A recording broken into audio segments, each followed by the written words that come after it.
then, okay. I have not, yeah, I'm playing with it. I just want the little code thingy. Don't forget. Oh, I'm logged in as Amaryllis Henderson. I don't think that's right. That's okay. So like the Watercolor Devo channel is under Amaryllis Henderson. Okay, let me go to Watercolor Devo account. You can, yeah, you can. It's weird because it looks like a different account. But I guess they probably do that for people who are, you know, have several or something.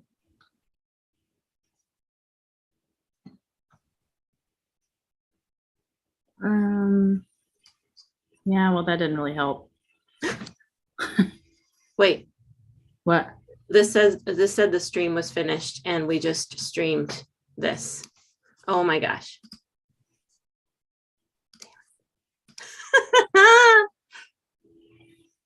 Awkward. Okay. Okay. Seriously, this is a problem. All right.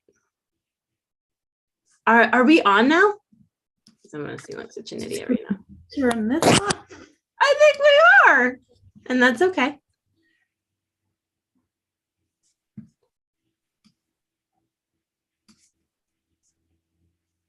We'll just keep going. All right. We'll just keep going with it. I didn't know I was doing this so well, you guys. I don't know. Cool. Whatever. I'll have one concurrent viewer.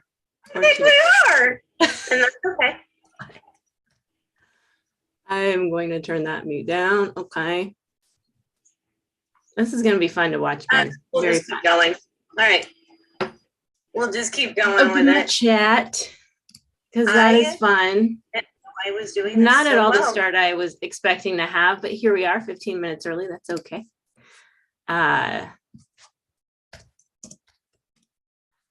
Woo, fun times. So if you are here, I'm going to guess that you already knew to be here. So I'm not going to introduce myself just yet, although this video is suggested like to subscribers of the Watercolor Devo channel. So fun. Oh my goodness. Okay, I'm sorry. I need to put away my dorkiness for a second here. I am going to say something in the chat and I want you guys to respond because I actually did not use the chat yesterday and I want to see if it works. So finish my sentence. So I'm drinking some very, very hyped up coffee because my dear husband made it for me and he tends to make it like super sweet. It's not how I drink it, but that's okay. He was kind enough to make it for me. So hello, everyone. If you see the chat, open it up and answer my mystery question. Okay, I'm distracted by so many things. Can you tell? This is what these extra 15 minutes are for. But instead, we'll just chat. We'll chat a little bit. And I will go into a little bit about myself because that's the topic that I know the best. I'm Amaryllis. My name, I'm named after a flower, but it's spelled in Spanish. So that's fun. It's misspelled in Spanish. So woohoo, we got our first answer, I think, for the chat. Blue. Oh, you don't have to guess mine. That's kind of fun though. What is your favorite color? Oh, I just let the secret out. So if I were to talk about my favorite color, we actually had a little conflict about this just last week on spring break. We were in Florida, very fun, live in Minnesota. So Florida or anything south is really great, especially for this Puerto Rican girl. So we were going around the car talking about what was our favorite color, just to keep the kids from fighting, basically. I have two boys. And it came to me and I said white.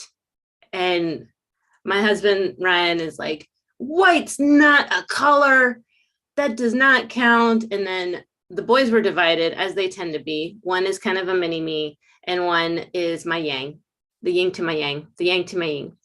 And and so I was like, no, white is a color. And Ryan was like, no, white is the absence of color. I'm like, no, actually, white is a culmination of all the colors. And then he's like, no, it's black. Anyway, talking about print versus light, maybe. But then I pointed at a building and I was like, well, what paint color did they buy to buy that painting? And he said, white. And then I was like, I rest my case. And then our 8-year-old in the back, oh my gosh, he's not 8. Anyway, he's older now. The 3rd grader pipes up and says, I rest my case. Or he starts repeating this to himself. I rest my case. I rest my case.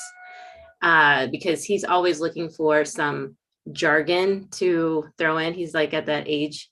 And he is that kid that just wants to have like all the pop culture sayings. If he watches a YouTube video, forget it. He's going to start talking like whoever that ninja guy is or whatever. So yeah. Anyway, favorite color is white. So you don't have to guess it, but I'd love to hear yours. So hi, Sally. If you guys hear the sirens, there's not a tornado. It's, oh my goodness, maybe there is a tornado watch because that's usually on Wednesdays. Boy, this live is full of surprises. I can check my phone to see if they sent me any notifications. But hi, Sally from Spain. So I just heard from Sally that she is in Spain. I had no idea. Some of you might know that I'm on Skillshare and some of my classes are on Skillshare. And I just released my first Spanish speaking class. Like I talk in Spanish, like for the whole class. Now, Spanish is my mother tongue. It should come a lot more naturally to me than it does. But when it comes to painting, not so much. So I use words like swoosh. I don't know how to say swoosh in Spanish. So I think I say swoosh.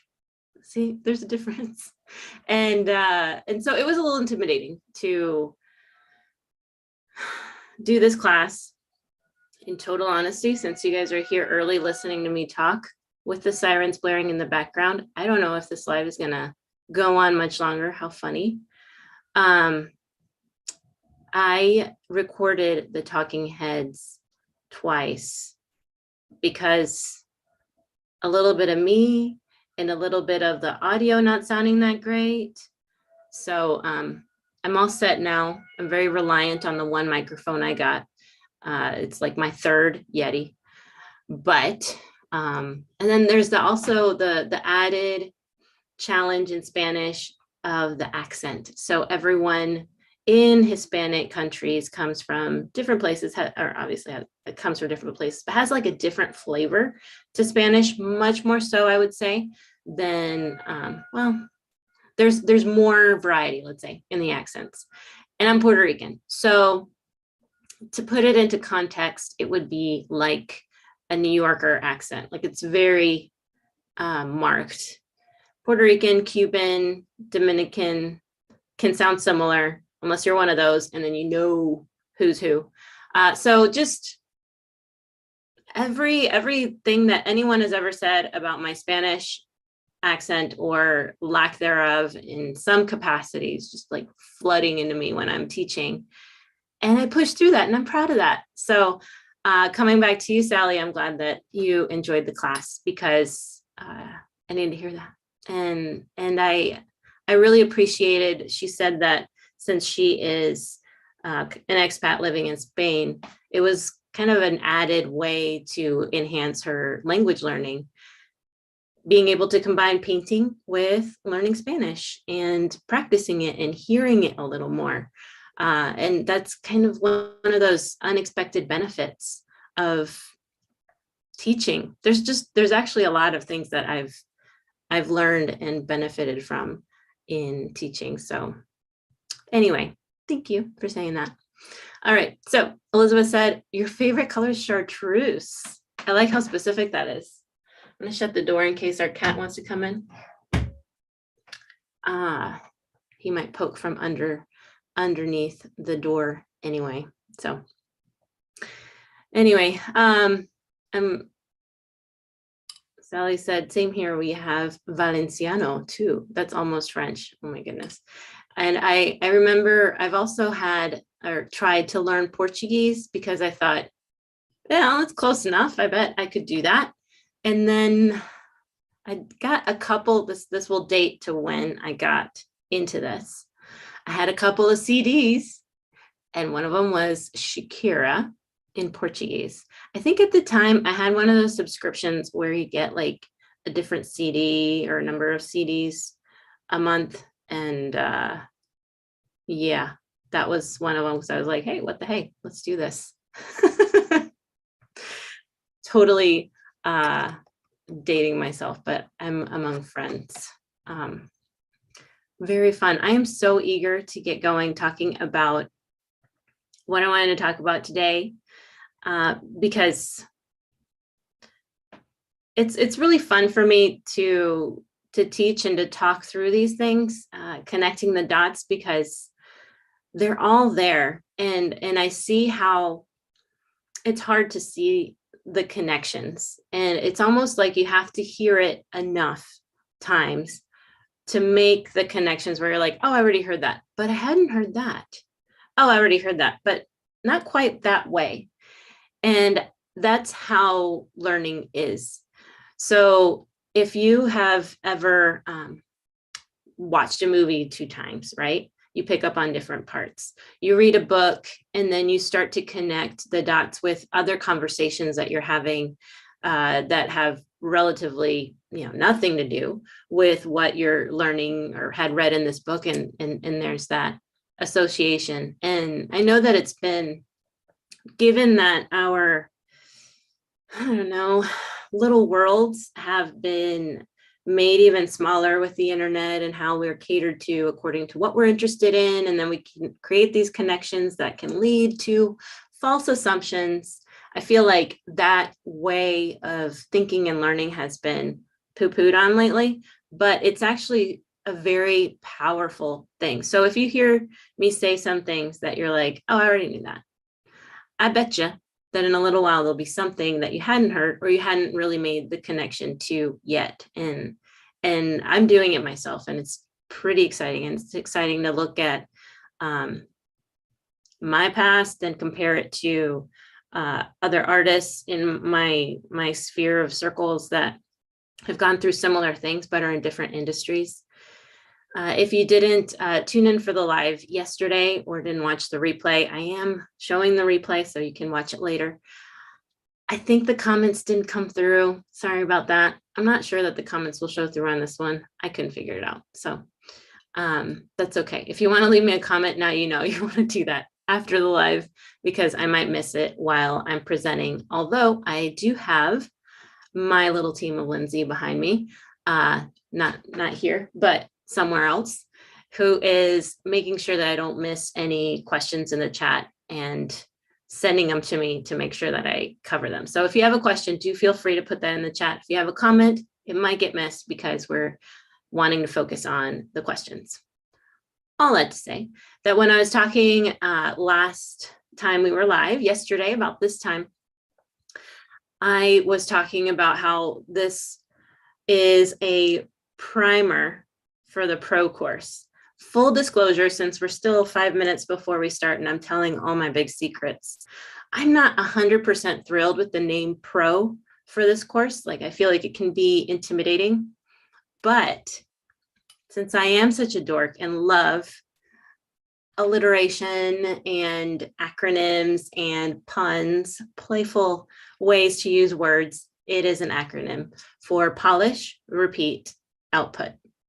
You will see my love for alliteration later in the next 45 minutes, but that's the premise of the course. That's the flow of it. We go into Photoshop, we take our work out of our sketchbooks, and we scan it and learn to polish it the quickest way, isolating the art, That's always, it can be a little tricky with watercolor. It was at one point for me. Now I kind of, I don't know, like I know how to do it faster, and I want you to be able to do it faster, because I think that the end goal is not to work faster to produce more. The end goal, at least in my mind, for this course and teaching you how to do these pro things, is so that you can get back to your art desk, because that's where we are happiest, and that's where we are really doing some legit growth. So we polish it, we learn to repeat it in Photoshop. Again, a very fast technique. Although, what is it called? Pattern preview will be shown within the course for those of you who are curious about it. It's not my main mode of pattern making. Neither is using math. So I get in there and I create in such a way where I can kind of test it out, try it out, do the pattern, make tweaks that are a lot faster than having to save multiple files. I've done that method before, and I end up with like 6 massive Photoshop files that I don't want to part with. And, you know, not such a terrible thing, but I have like thousands and thousands of scans, because as we'll learn later today, nothing is wasted. We can use artwork, and it's pretty fun and amazing to see how the simplest of things can be made beautiful and useful in designs. And finally, O for output, because I want to open you up to all the ways that your art can go out. I think that whatever people you follow, or whoever you follow in whatever modes that they make their art go out into the world, can easily become the only way that you see your art going out. And it's fun to kind of step back and see a variety of ways to be what I call a commercial artist. It's kind of an old school term, but it's a nice blanket term. So, hi everyone. People are starting to come in. You guys missed the 15-minute pregame that I did not plan on. So I'm really curious to see how it'll start, how this video starts. Yeah, that's going to be fun. That's going to be fun for me because it's a surprise. So it's all good. Earlier, I asked what your favorite color is, because I'm 9 years old and I care about these things. So I'm going to go ahead and get started and stop talking about my vacations and my color things. And I'm going to take one sip for a while here. Oh, that's sweet. Oh, that's too sweet. So again, I'm Amaryllis. Thankfully, you don't have to say that out loud right away if I am new to you. I'm excited to see you guys fill in the chat about where you're from and colors, and double points if you're like from Vermilion, Minnesota, which is actually like a place, which is a color and a place. That would be so cool. I've actually thought about that because I do like the color vermilion. I really do. It's like a red orange. I prefer it 9 times out of 10 over true orange. So cool. I wanted to give a really quick recap on what I talked about yesterday. If you were here, don't worry, it's not going to be really boring, because I babble and say silly things without meaning to. So you got that to look forward to. All right, first up is the great challenge of sharing my screen.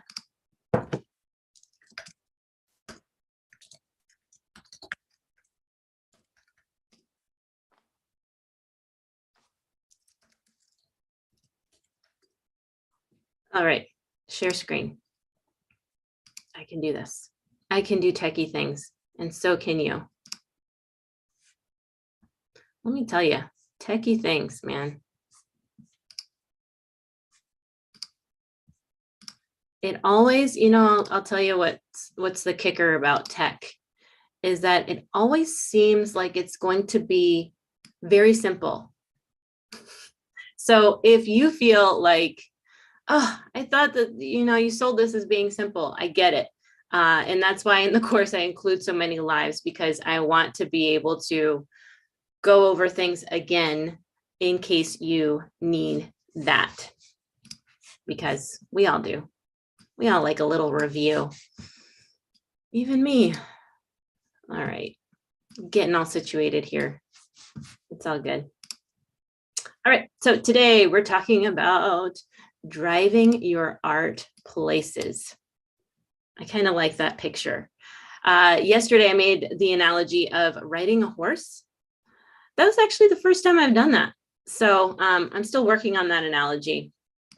As I was saying yesterday, started off the pro primer. So it's basically, this is just a series of 3 talks that I'm doing with you to help you feel ready for the pro course. Consider if this is for you, and maybe think about your art in a different way. One of the biggest transformations that needs to happen in order to be successful in commercial art, no matter what capacity, is that you start thinking like a designer. And it seems easier said than done, and it'll take time, but that's why we're starting early.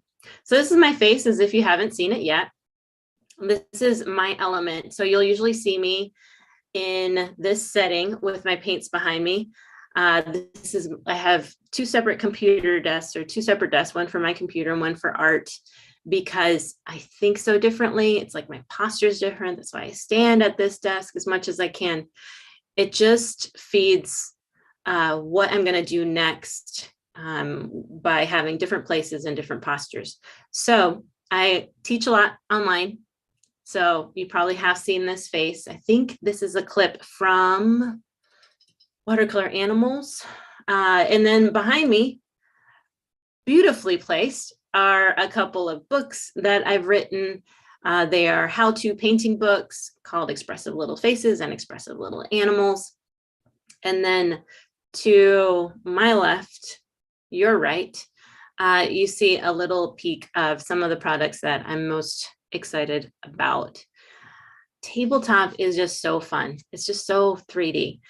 But all that to say that the silliest of watercolor ditties, there we go, ditties, that's what I wanted to say, can make some powerful work. Yesterday was day 1 of the primer, and we went from the question of, is my art good enough, to what question? What is my best work? And we talked about how to self-critique, how to have that environment of critiquing, because both of us, or most of us, are not in that environment anymore. And this was the takeaway. I want you guys to worry less about measuring up. If I worry less about measuring up to a certain standard, or trying to get past a certain benchmark that nobody put there, I will be so much more effective in finding my best work and being my best self. So I have found that to be true so much, jumping around in different social ponds and walking this way of art that's so subjective. And on top of that, when it comes to what's marketable, it's just depends on the thing, and it depends on your work. And so it gets a little complicated. So instead of asking, is my art good enough? That's just not the question that is gonna get us there. The question is, what's my best work, and what is it best suited for? So this is what we are going to talk about today. Are you excited? Let me know you're excited. I can see excited very small on the side here of my notes. So cool.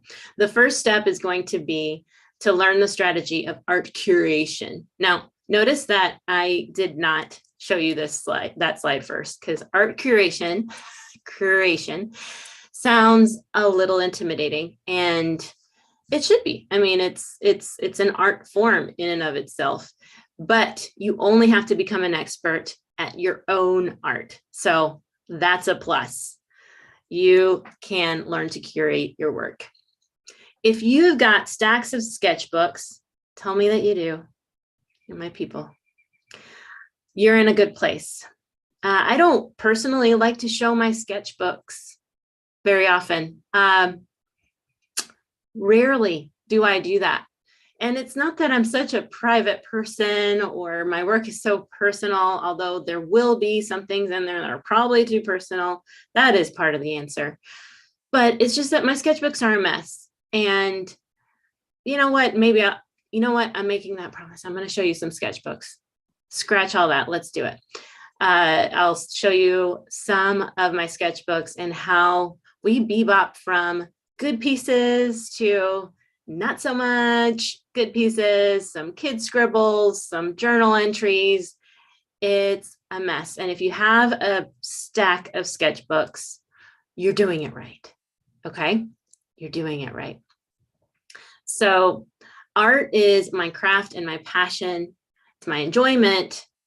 And lately with creating for the market, it helps me to reframe it also as it can be. Some of it is my inventory.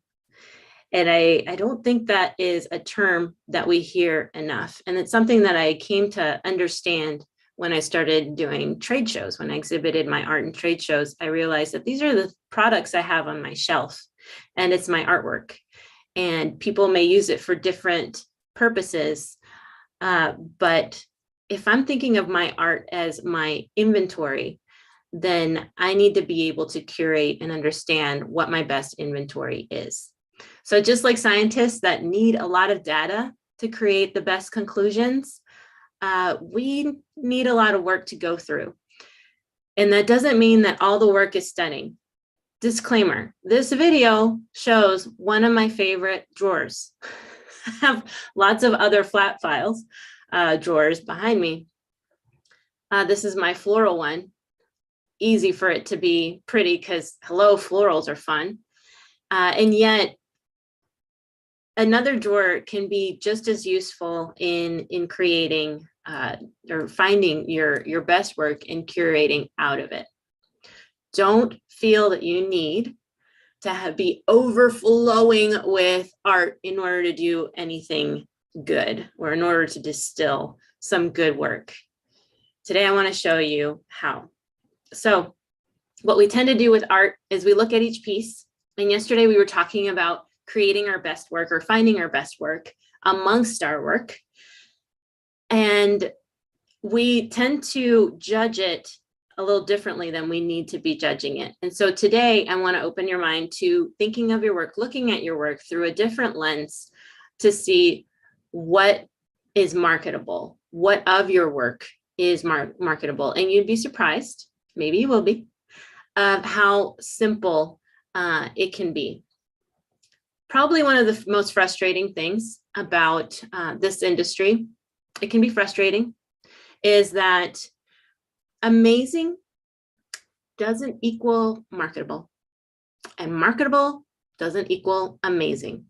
They are two different things. So when you see a piece of art that is wow, it might not work so well on a product or out in the wild. Think of it with fine art painting, okay? I love Degas like anybody else, and I'll go look at his paintings. Is it going to be my wallpaper? Not so much. So a better question to ask would be, would you want this art to be on products?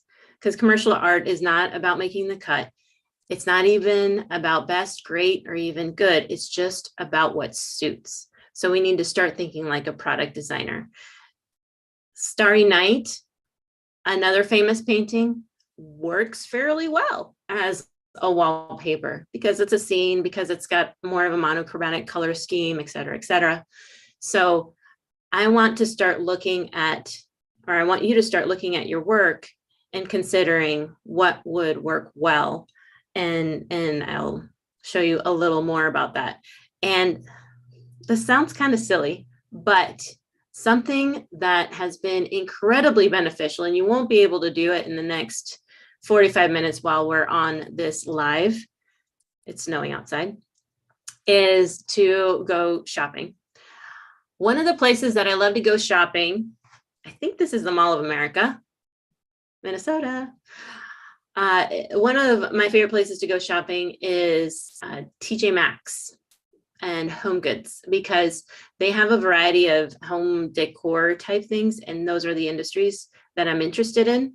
And so go to the stores that you would love to see your art in. When you go to the mall, you're going to find, or even within one of those stores that I just mentioned, you're going to find lots of industries. So there's going to be aisles and aisles of all these different things and different kinds of products. And I want you to pay attention to how you will see art on a keychain, on, yes, a mug and a pillow, but also on a spoon holder or spoon rest. You'll see it on party packaging. Like, have you thought about how those little, I don't know, candies you painted would look adorable on party supply? These are things that you don't see until you start looking.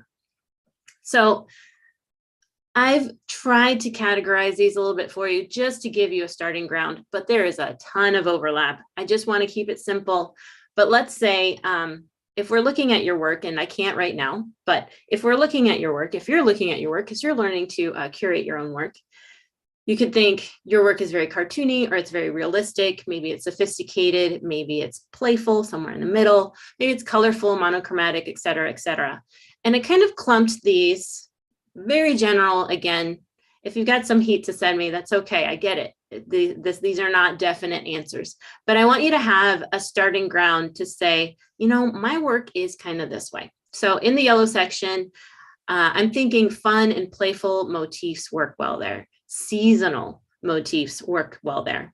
In the light blue section, some of that gift, toy, it's still playful. It can be a little quirky, and it can gear towards a particular subculture, like people who are really into gaming, let's say in technology, are going to have different interests aesthetically than if you were creating, I don't know, a curtain, which is in that pink section. And in this area, we're thinking things that are more sophisticated, repeats that are more intricate, or they can be very simple, but there is still that level of sophistication. There's a vibe there. There's fewer characters. It can be realistic or very artistic. And in the bottom section, the blue, it really just depends on your client, because in this section, we're working business to business, and I wrote B2B to shortcut that. So we're looking at a specific customer need. Personally, I've done work in all of these areas, and I find the most interesting to be the bottom blue, because it doesn't start with me. I have to think for that client, and it's a fun little challenge. Although I do love me some home decor and some greeting cards. So this, in my experience, you may find that what's simple wins. If you look at this display of products that I threw on the floor and took a picture of, the motifs in here are fairly simple, but we do have some characters on the candy wrappers. We have some very loose paint splotches and some lettering. All of this to show you that what you might define as your best work, that's great, but it could actually be a lot easier than you're making it on yourself. You just need to position your art in your portfolio to make the simplest motifs swoon worthy. Okay. Look at these paint blobs. I'm pretty sure that you can do this. So as we're learning the strategy of art curation, I want you to think of yesterday when we were looking for your best work. Let's just hone in on one piece and start to think about the best supporting actors. I don't know about you, but when I watch an awards show, or even when I just watched a movie, I am most enthralled most of the time by the supporting actors. I like the kind of movie that has more about character development than crazy plot, advancements, because I'm looking at those subtle little facial expressions and the change in a person, and I'm showing that I'm a theater nerd from high school. Love it. But the supporting actors are often what will kind of captivate you because they can do such a great job at selling the main protagonist. And so in this case, I'm talking about your main work, and now we're talking about adding in other pieces that can be amazing supporting actors. So how do we curate? Here come the C's. We can curate by creating constants, creating a correlation within your work, and context. Now, I'm going to be bebopping between a couple of concepts here because we could be talking about all of your artwork, or we could be talking about a limited small grouping. For the purpose of just like getting the hang of this, I think you should focus on just the small grouping and not worry about, does this fit in with the context of all of my work? Okay. Pop in your questions. This is your reminder before, I think once I go through this, I'll be done here, and I need to pick up my kids today. All right, so correlations. What are some correlations? So I'm gonna admit this wasn't the best example, but I'm all about getting it done, and I just want to show you something. So I chose this piece that just simply says make art. And let's say that this is my hero piece. This is my star of the show. I can look at this one piece and start pulling out some elements that are needing to show up in other areas if they're going to be a family. Okay, so you can draw from your all-star. I'm teaching you how to create a collection without necessarily having to do all the brain thinking on the front end. We're just starting with your piece. So it could be as simple as motifs, dots. Like here, I chose dashes, and there's a little splatter, and there's a little bit of a floral reed leaf element. If I repeated those on other pieces, and it could just be that, I could have myself a collection. If you consider, if this is for stationery, this journal image on the cover, I've got some more art on the binding. I've got some more art on the inside of the journal that's maybe like a very simple pattern. Those two, other than the make art, the binding and the inside pattern, those are the pieces that I'm talking about today in curating your artwork. You have got little sketches and little doodles. I know you did. I heard that on the chat, that you can use in your art and call it like art and make it part of your collections. But whatever it is, these correlations need to be familiar, repeated throughout. They can come in and out. They don't have to be always there, but it's something that feels familiar. Okay, so here's kind of a visual example of some pieces that could be used for these supporting actor parts in our big picture roles. And like I said, they often have my heart. I don't know if you ever feel that that you put in so much love and effort into a piece, and you do love it, but then you create these little one-offs that you did because you just had a little extra time, and they end up being better. For those of you who are in my membership, we're going to come back to that thought because that has to do with flow. All right, moving on.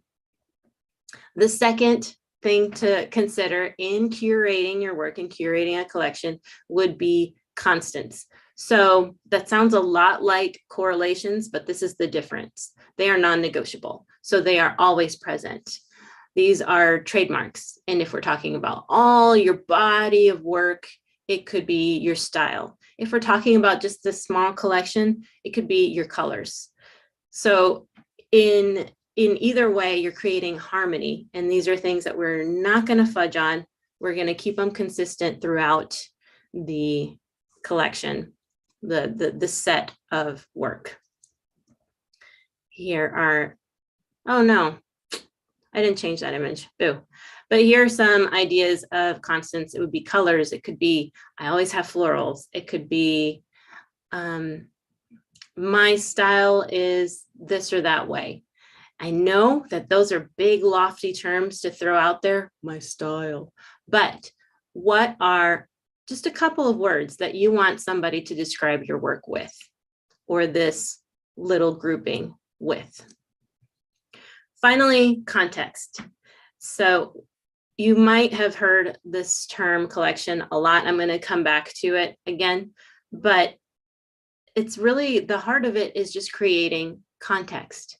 So you may already be creating context so far by just doing these first two steps of having those repeating motifs that are constant, of this like consistent design language.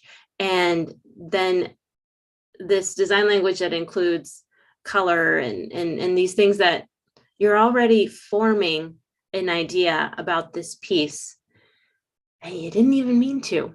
But if you want to push it further, consider creating a scene. So basically, it could be, we could be talking about creating context within your entire body of work or context within a collection. I've seen this a lot with, let's say, fabric collections. You can tell a story with a set of pieces. So maybe one piece has Santa and another piece has reindeer, right? But what about, and these are repeated motifs, right? Santa has reindeer in the main one, then we do one with just the reindeer. How about we do one with a scene or something that tells a story, or snow? So this is kind of like the reaching out and putting your arms, this piece or this family of context is just reaching out and hugging your initial forerunner piece that we were talking about yesterday. So remember that your supporting actors can be very simple. If you look at number 2, there's 3 pieces there. There are 3 patterns there. I bet you could see it. There may be even more patterns there. They can be placement art. So if you're thinking about doing, let's say, greeting cards, it is still a good idea to create kind of consecutively, because you're going to get better at that initial design. Sometimes we fall in love so much with our hero number 1 piece that we're just like, whew, that was awesome, put it away. I speak from experience that I like to create and then move on, and then create and move on. And when it comes to making my art marketable and makes sense to anybody who might buy it to put it on their stuff, I have to tell a story. And it doesn't necessarily have to be a story, but I have to paint a picture. I have to create a scene like a movie set. I didn't plan that. So the point of today is to worry less about whether each piece is good and discern what works. We talked about the variety of products and the places that your art can live. It's diverse. If you go into different stores in a mall, you're going to have different music on. It's going to have different scents going on, different people coming in and out.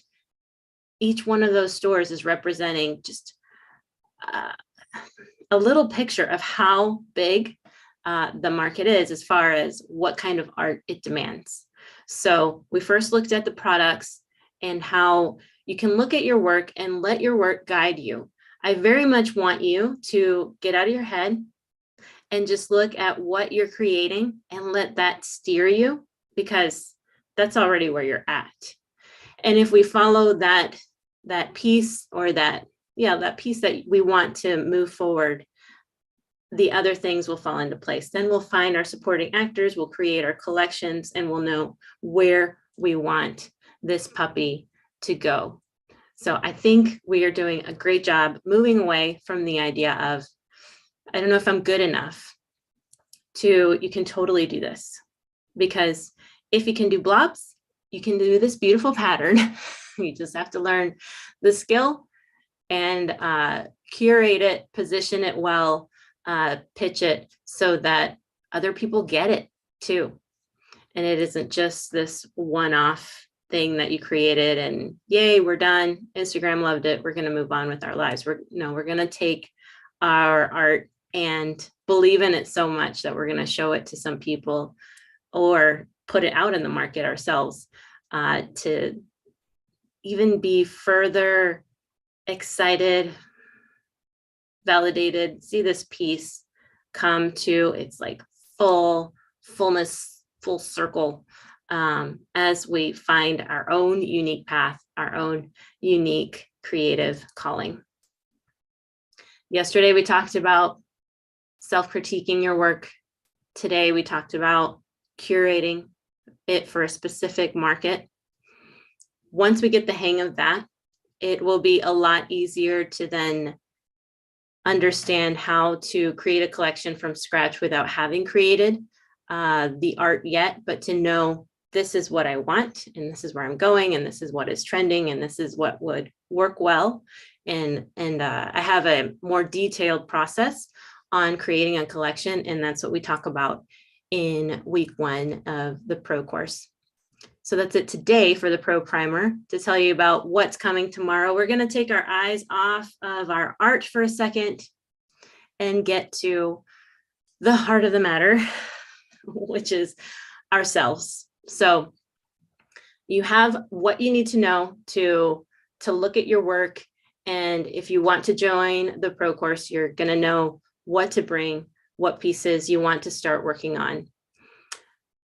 But tomorrow, I think it might be the most important part of the puzzle, and that is yourself. There are some things that we need to stop doing that are just like, they're weights. Okay, so if we stop doing, like, this would just all be so much easier. And that's what I want to talk about tomorrow. I also want to talk about whether, you can ask if you have any questions about that. If you feel ready, what are the things that need to be in place to really take advantage of the course and take your next step, whatever that may be. You should be seeing my face now. If you have any questions about what I just talked about, or comments, that's totally cool. I have 15 minutes to chat with you, and I'm so happy to. I really appreciate that you guys came. For those of you who haven't heard me say this, I'm doing a lot of new things this month. I did my first new Spanish class and my first consecutive lives. Like, this is the first time that you guys see second day here, because I usually, if I ever go live, I space it out a little bit, not usually one after another. So it's been really fun also to think about how all these things work together. And like I was saying initially, you might have heard some bits and pieces here and there, and I hope that you're making some connections that you hadn't before and letting go of some of the stuff that just does not matter. All right, I do have a question from Sally. Do you wait for or only chase a company to show these pieces or collections? Or do you go out and just get something made up to start to sell locally, maybe to see if it resonates, or use POD maybe? This is like, where do you start? Okay, definitely need the art first. You definitely need the art first, because whether you're going to sell it on your own as print on demand, which is what POD is, or if you are going to show it to companies who might, borrow your art and then, stick it on something and make loads of money from it. Then actually I have right at my fingertips, this is licensed artwork, and this I created myself, print on demand. And actually it's a misprint. It didn't quite print right. But anyway, I've done both of those and more. I've tried it all. And I know I've learned with both ways. I would want to ask you a question to help you discern which way. Do you feel like you know who you want to sell to?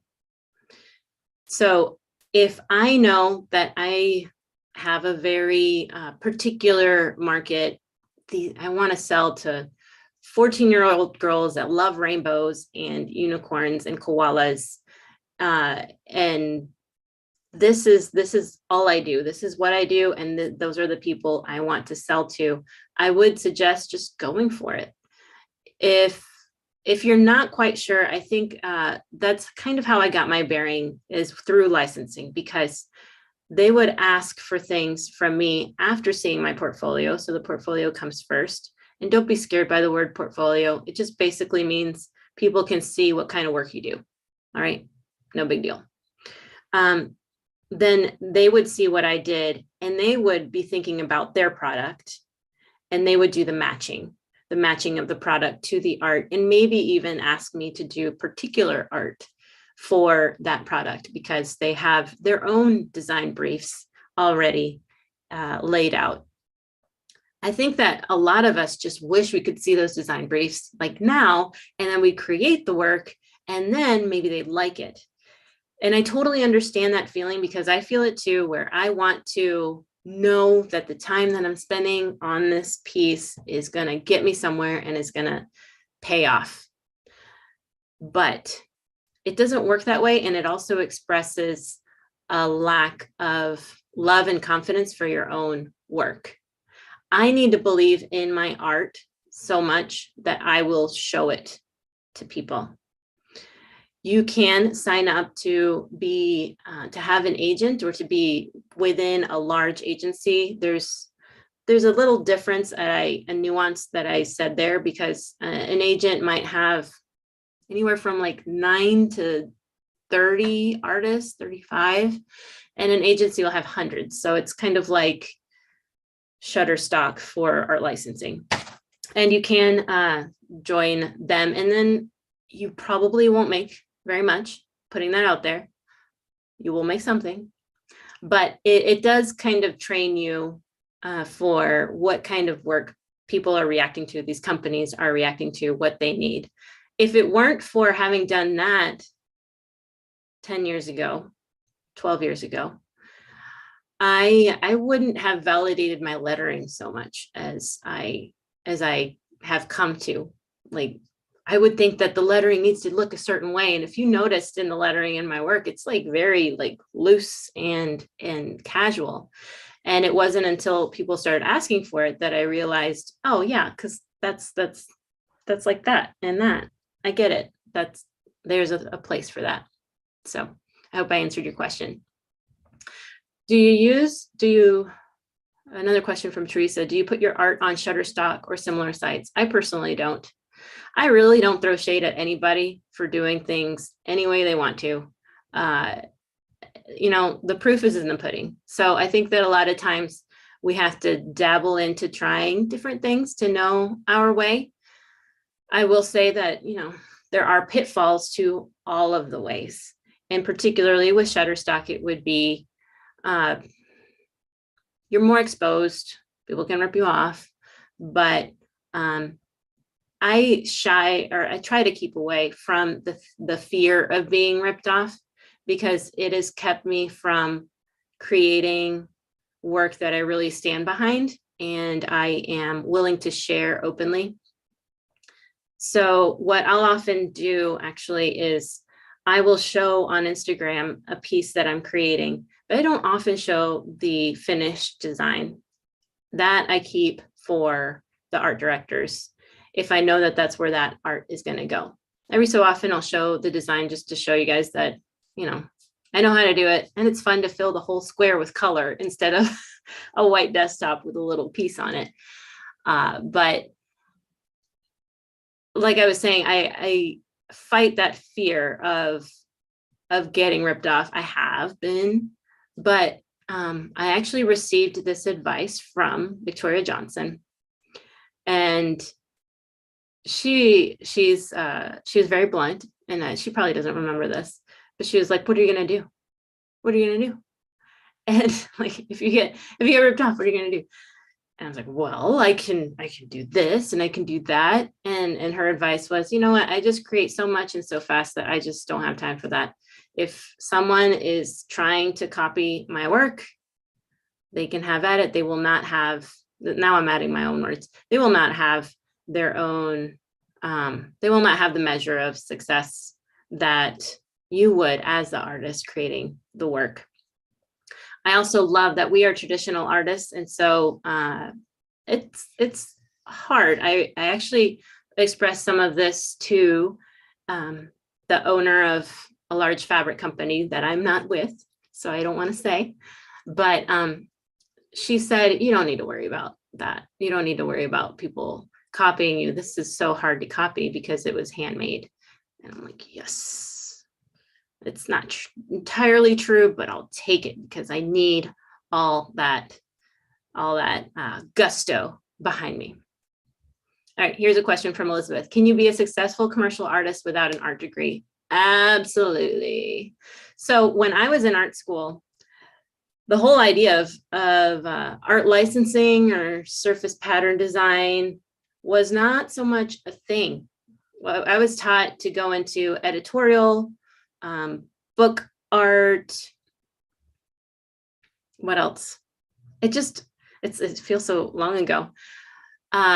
There was some talk about creating fabric patterns, but that was in the fibers department, and it was just kind of like a different vein. I was an illustration major, but I wish I could poll the people I know who have been successful and ask them if they went to art school or have a degree in anything of the sort. To drop a couple of names, I hope they don't mind.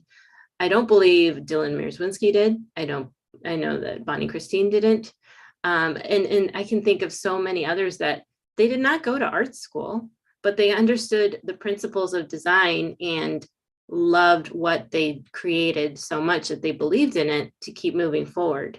And that's kind of the crux where we're at now. So if you guys don't have any other questions, I'm trying to think. I always get a few questions afterwards, and I think, oh, that would have been, I should have talked about that. But just to reiterate, some people have asked more specifics about the pro course because it's not up yet on the website.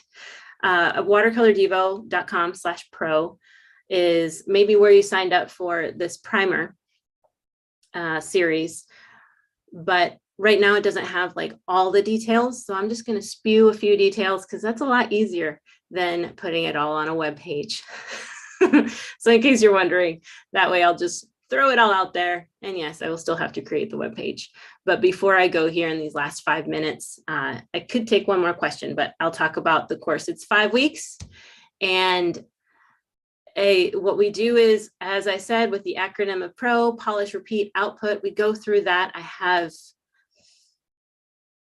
about 7 special guests, both pre-recorded and live. I'm really excited about them because I believe in the collective art community. 2 or 3 of them are art directors, so they really have something to say about what kind of art works. I love it. I'm so pumped about that. The lives are in the evening or on Saturday, and there's at least one a week. And on week 1, we're going to have 2. So right on Monday, April 18th, when we kick off, and then the following Saturday. we have typically a small group, and I like to be able to spend that one-on-one time and answer questions like this. Sometimes I'll even ask you to drop in your work into Dropbox and we'll talk about it.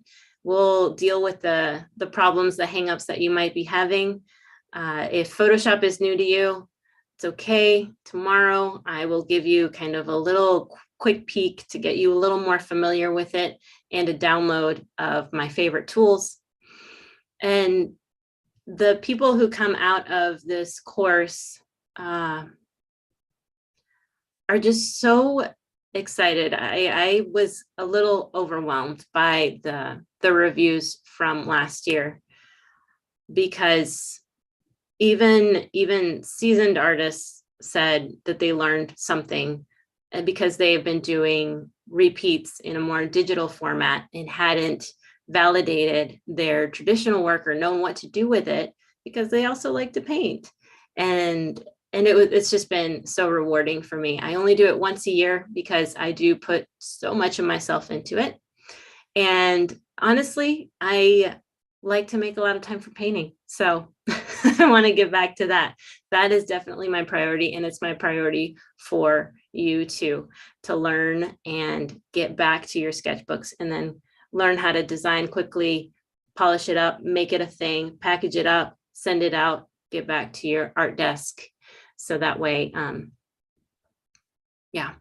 Yesterday you said we could send you artwork. How would you prefer we contact you? So yesterday I said, if you want to, then this is a challenge for you, to post it on social media, tag me, and I'm happy to look at it. If you have any qualms about, is this going to work for me?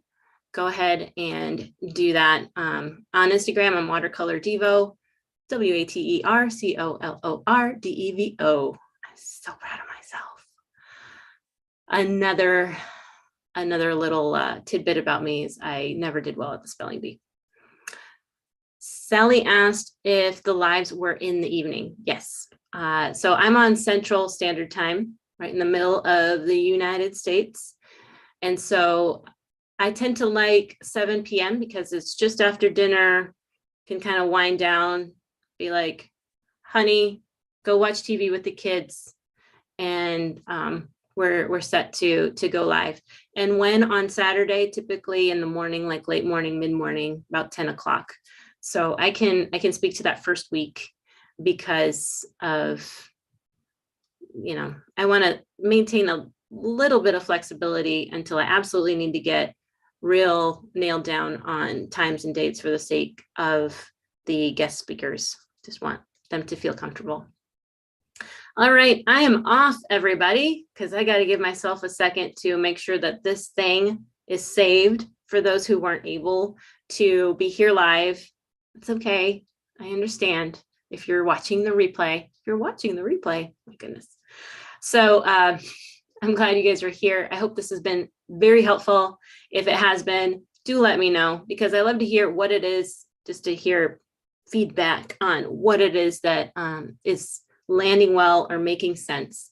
Like I said, tomorrow we'll talk about learning the skill of becoming a competent creative. I think that's something that we all want to do, is stand up in our artsy work and be like, yes, I am an artist. I am a creative entrepreneur, and I know what I'm talking about, at least as it pertains to my work. So we'll talk about that and some of the hangups, some of the things that we can just not do anymore and be okay. It's going to be fun. All right. Same time tomorrow. See you all. Thank you.